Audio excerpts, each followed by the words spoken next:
Sound check. So as I am going through the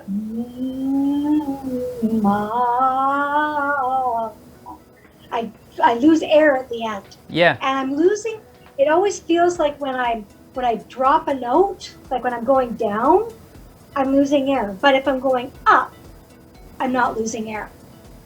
Yeah. As much. So the thing to remember is we never run out of air at the end of a phrase. Now stay with me on this.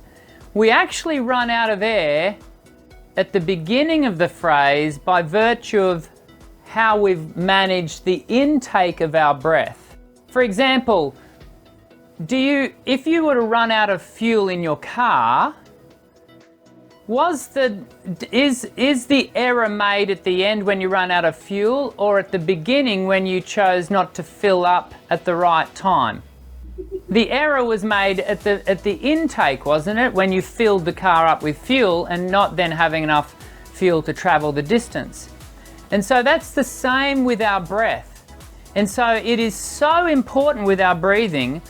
People immediately think about what's happening at the end of the phrase. Oh, I'm running out of phrase, the phrase is too long.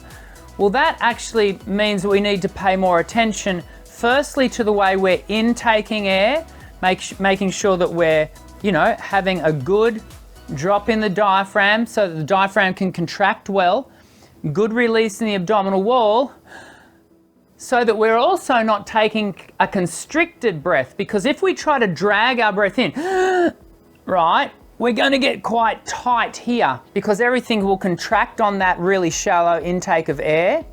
Whereas if we get a good sense of release, everything's open, we get a complete breath, and then we're able to do the phrase more consistently.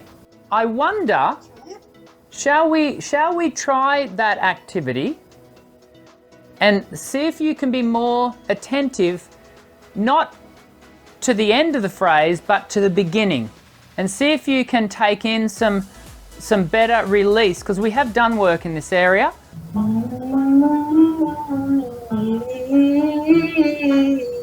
Release. So we don't want any sense of grabbing for the air.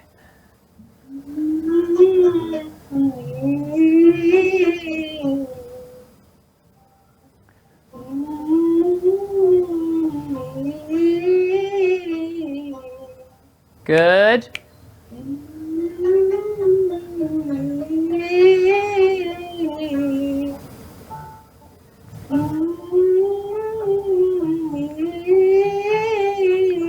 Okay, let's come down on the ooh. Now this is a little harder, yes? You've got to really work that sense of release.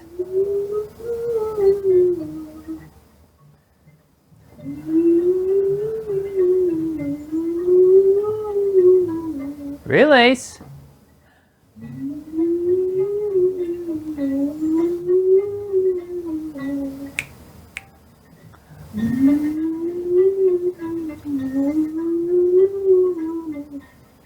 Good.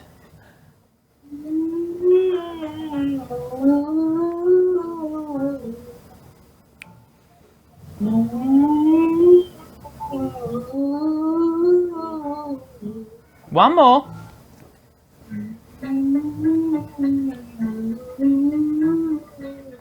And stop. What did you experience? Okay. I experienced that it was more relaxed up here, and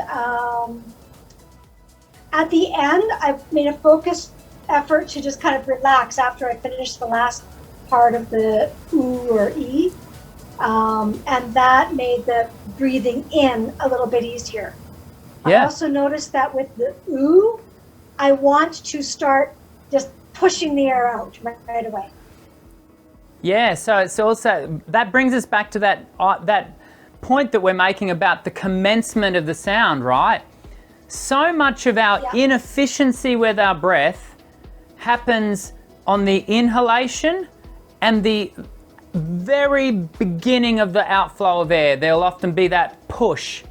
And so managing that as the diaphragm undertakes its elastic recoil, we do have to make sure there's activation of the rectus abdominis and the obliques, the transverse abdominis, making sure that we're managing that initiation of phonation.